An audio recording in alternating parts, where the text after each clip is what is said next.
We're easing up a little on the Nintendo bashing. You can have too much of a good thing. Like I said, I've got some fun stuff planned, but I'm just going to take a little break just so that we can all calm down, get our senses back together, and let's be a bit more considered this week. Let's do one of my classic post-mortems, which I say as if I've done a lot of them.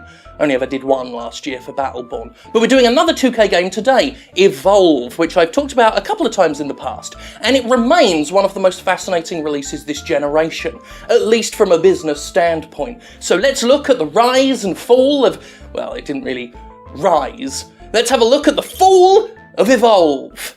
Evolve remains one of the most interesting video games out there from a business perspective, which is ironic because as a game it's not particularly interesting at all. Turtle Rock's monster-flavoured multiplayer shooter still remains one of the best examples of how the encroachment of cynical business decisions can destroy a game's credibility, how releasing big-budget games early and patching in content later is poor form, and how sometimes you just need to know when to quit. I've talked about Evolve several times over the years, and now reflecting upon it after its brief resurgence and eventual undignified death, I feel it's time to pick up the scalpel and cut into this desiccated old corpse. Evolve was talked about as early as 2011 when Turtle Rock and at the time publisher THQ said it was working on a groundbreaking multiplayer project that would take FPSs to a whole new level, which is, well, pretty sad when you think about what finally came out. Anyway, it wouldn't be until 2014 that we'd see something more solid, with Game Informer bargaining for itself one of its exclusive cover reveals. Almost immediately after that, with only a handful of screenshots to its name, Evolve began the process of taking AAA video game bullshit to an extreme. It may not have represented the next level of FPSs, but it certainly took rampant avarice to exciting fresh heights. Usually we at least see some footage before publishers try and prise our wallets open, but Evolve skipped straight to demanding the cash up front. This was in January 2014, with nothing for customers to go on but a puff piece in a magazine, and yet Turtle Rock already knew it had a Goliath skin waiting in the wings as a pre-order bonus. At the time, it was an incredible example of how far pre-order culture had come. We were already having pre-orders shoved down our faces with every game reveal, but Evolve had taken it one step further by starting the shoving process before we'd even seen a bloody trailer. Turtle Rock and 2K Games were not done putting the cart full of grasping hands before the horse, however. As I noted during my first video on this game, Evolve fell out of the bullshit tree and hit every branch on the descent. Here's a recap of the ways in which Evolve poisoned its own well and shredded its credibility in the months preceding its initial release. Turtle Rock would cause an uproar in June of 2014 by declaring Evolve was designed to support DLC more so than any game before, failing in its bid to put a positive spin on the naked thirst for coin. Bizarrely, it doesn't go over well when you tell people that the game they're being pestered to reserve for $60 is being, and I quote, built from the ground up to support additional paid content. There's something thoroughly unexciting about a premium game promising, well ahead of release, that you can expect to spend more money after it's finally out. The game would next get a kicking for the veritable onslaught of pre-order schemes and special edition tiers that unleashed prior to launch. In January 2015, Evolve's website needed to post a thorough breakdown of the different digital versions available, and it's just such a messy shit show to go over that I'm gonna let a more qualified and handsome man explain it. Here's Jim Sterling from January 19th, 2015 to tell you all about it. He's a sexy boy. If you pre-order Evolve, you get access to a monster called the Behemoth, which 2K Games claims has a retail value of $14.99. That's $15 for a single playable character, by the by. The standard pre-order gets you that Behemoth and the aforementioned Goliath expansion mentioned in January 2014. Then there's the digital deluxe edition, which 2K is desperately trying to sell you by banging on about how valuable it is and how much value it has, all the value. It comes with the Goliath shit, plus 3 monster skins and 4 hunters, which will be available at some unknown date. Then there's the Evolve PC Monster Race Edition, which is everything mentioned so far, plus the Behemoth and Season Pass, an unannounced 5th playable monster, 2 more hunters, and 4 skins. The basic message is simple. You pre-order the game, and you pre-order the lavish version at that if you don't want to feel like you're missing shit. Oh, and if you want better treatment, you best pre-purchase it on Xbox One too, which is exclusively available to preload now with exclusive early access to the beta and exclusive access to the Monster expansion for free exclusive AAA world premiere exclusivity. Fuck. I feel bad for saying that people who pre-ordered on Xbox One got the better treatment now. Fuck. Turtle Rock seemed to show no self-awareness about what it was doing, whether it was just doing the best damage control it could on behalf of 2K, or if it actually believed the shit it was spouting. The studio had to run damage control pretty heavily, with lengthy forum posts defending its oversaturation of paid content. Not once did anybody seem to think that if you need to write a lengthy forum post defending your product, maybe you fucked it up. At least for the more savvy and connected customer, Evolve had done a lot of damage to itself with its headlong rush toward profit. The game was not out, and yet it was drowning its potential customers in downloadable content and pre-order bonuses and exclusives exclusively excluding. The release of the game was... well, it started off well, but things didn't go fantastically. On February 10th, 2015, over a year after it offered its first pre-order bonus, Evolve finally launched to a less than earth-shattering response. Now, it received some critical acclaim, but that's hardly saying much for any AAA release, but the notable lack of content, imbalanced gameplay, and the fucking avalanche of launch day DLC was hard to hand-wave away. The game itself was okay at best, but it got real old real fast with huge lifeless maps and 4v1 multiplayer that sounded great in theory, but often devolved into a really boring cat and mouse game. It wasn't helped by the overpowered nature of one of the pre-order monster characters, which gave the whole thing a pay-to-win vibe. That DLC though, oh my buggered Christmas, that DLC. Evolve, a $60 game, may I remind you, launched with $136 worth of additional downloadable content. A slurry of skin packs and shit that felt extra insulting considering how long and dreary the drip feed of actual in-game unlockables was. It seemed as if more effort had gone into crafting the storefront than the actual game, since it was certainly packed with a lot more shit to look at, and, of course, there was a season pass.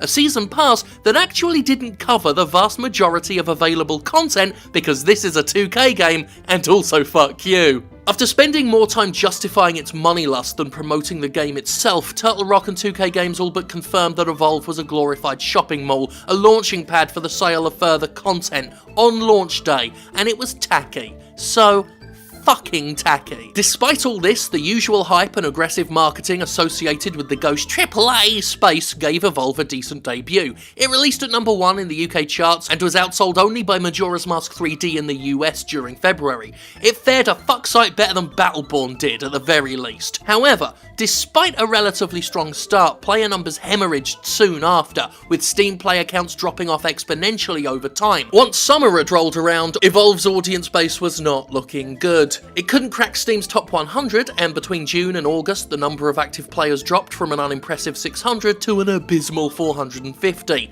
During August, Evolve would dabble in free weekends, and it offered the Meteor Goliath playable monster to everybody on September 3rd, but it seemed nothing was revitalising the flagging game. Oh, and the user reviews probably didn't help either. Doug Kreutz, an analyst at the Cohen Group, estimated Evolve only shifted 300,000 physical copies. That kind of audience is good for a D-list game pundit's stupid internet show, and it doesn't account for the many digital versions sold, but it's still a poor showing for a big-budget AAA video game of this level, coming in well below the average physical sales for such a title. The grotesquerie of its DLC was named as one of the barriers to the game's success. Basically, when you put out a $60 game with repetitive half-baked content and drown it in excessive amounts of DLC, players don't tend to stick around. In fact, they might find it fucking repellent. Weird how that works. 2K Games refused to accept any of this, by the way, and said some retrospectively quite funny things. Take-Two president Karl Slatoff called it incredibly successful, while CEO Strauss Zelnick compared the game to Red Dead, Grand Theft Auto and Bioshock, claiming it would join all three series as one of the publisher's permanent franchises.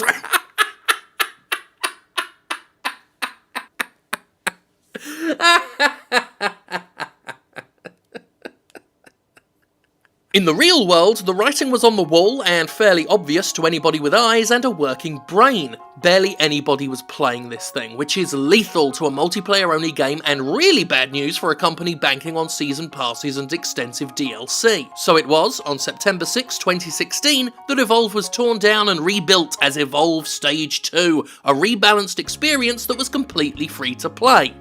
At least on PC. Those who bought it on console were fucked. Evolve 2.0 was pretty good actually. They focused on a single game type and got it right, with gameplay feeling faster and more aggressive. The freemium model should have been there right off the bat too, making all that Ghost DLC much more palatable.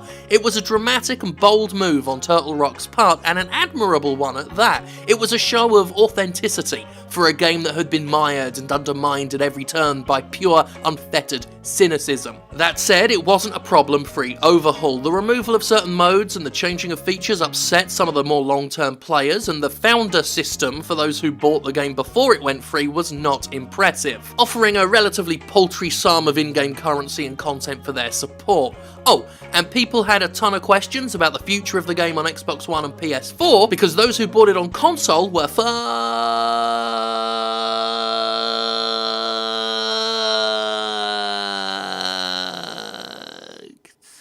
Despite road bumps, Evolve Stage 2 was a glimmer of hope for Turtle Rock's once groundbreaking shooter. The player count went from a pathetic 157 to 25,167 overnight, and it punched its way into the top 100 at number 17. Turtle Rock admitted the DLC shenanigans turned players off and wanted to make it right. Things looked good.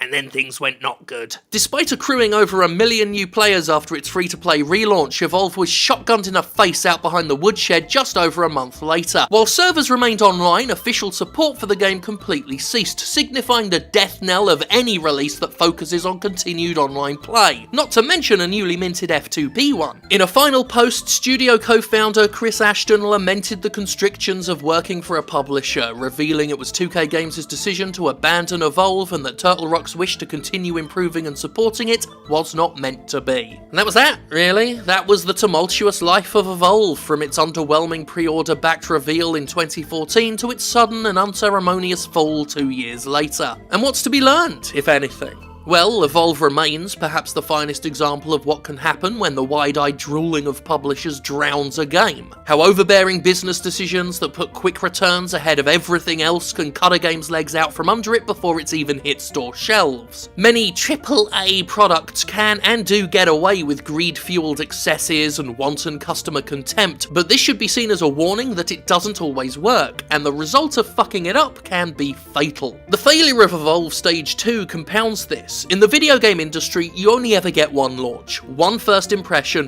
one day to make your game truly count. This, incidentally, is the price a game pays by releasing on early access. Sure, you can make back your dev costs while still making the game, but you've effectively spent your first impression token on an unfinished product, and you'll never get the same media attention or word of mouth when the game's finished and attempts a second launch. Similarly, when AAA games release unfinished or slapdash work and expect patches and DLC to plug in the holes, it risks turning its players away with a poor initial experience. And that's something you can't undo. If you handle that badly enough, as Evolve did, no amount of relaunch grandeur can save it, because it already had its launch day. It's one problem-filled, negative, disappointing launch day. That was its one big chance to get attention and set the tone for its future performance, which it did.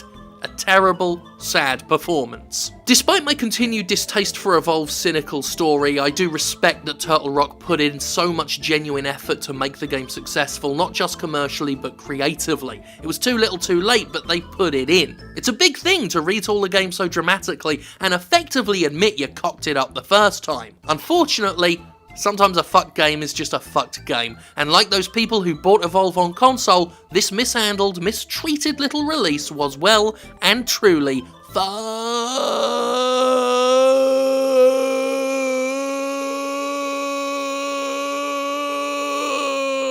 And that's Evolve. A cautionary tale, perhaps. A sign that, yes, the AAA industry can go too far. That audience goodwill is not some infinite resource that can be tapped at will. Because it isn't. There are breaking points, and you can turn the audience off when you just give in to that sort of wanton excess. And that's Evolve. That was the canary down the mineshaft of excess, of going too far, of putting your cart before your horse. And we all saw what happened. And I wish I could say that it won't happen again, but it will. It might even be 2K that does it again, because we don't talk about 2K very often on this show, but when it comes to the whole season pass and DLC and all the associated bullshit, they are fond of it. And they do seem to strike out more than... Because they had some really big successes, obviously. GTA, Red Dead, Bioshock, we all mentioned that in the show. But when they try and make a brand new one, and deliberately set it up to be a brand new one, it doesn't seem to work. And also, Evolve is a wonderful lesson in when you design a game to support DLC first and foremost, you can't really, in your right mind, expect the game to be very good on its own merit. You've built it for this future stuff. You've built it to sell us things later down the line. And when that's your priority, when that's your focus, you ain't gonna make a good game. Your head's not in the right place. You're not focusing on the bit that matters, making that good first impression. So that's that. That's all I'm here to say. And that is why you thank God for me. Because I'm right. Always. I mean, except those times where I've been wrong.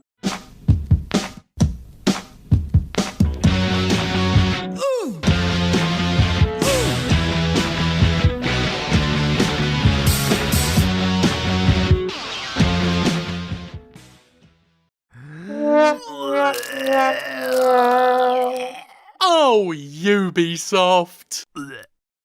The Division's getting microtransactions. I mean, it should hardly be surprising. It's Ubisoft. Ubisoft loves fucking microtransactions. But it's interesting that the game's been out for so long, and now they've surreptitiously snuck them in.